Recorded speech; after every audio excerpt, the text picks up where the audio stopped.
Good day mga kabakyard. For today's video, bumili po tayo ng chicken wire para sa ating munting ibunan.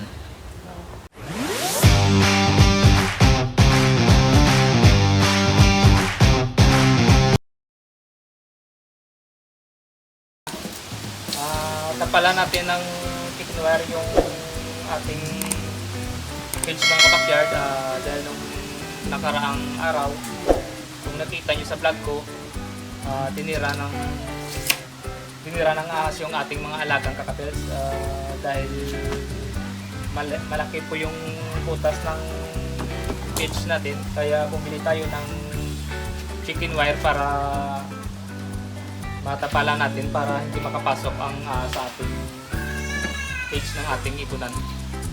Okay.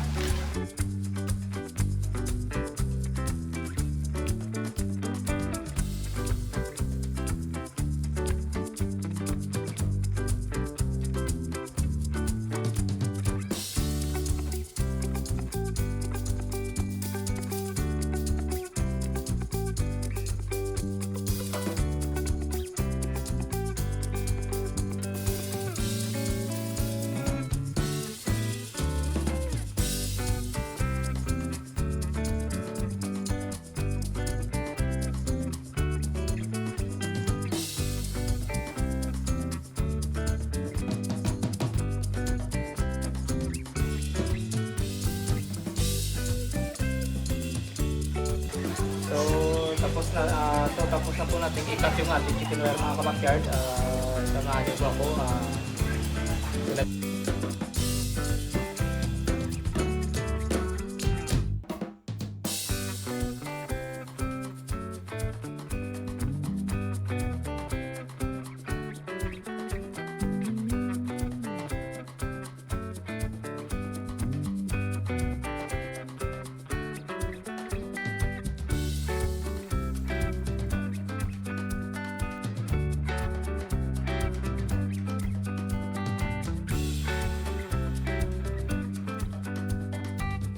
So, welcome back mga kabakyard.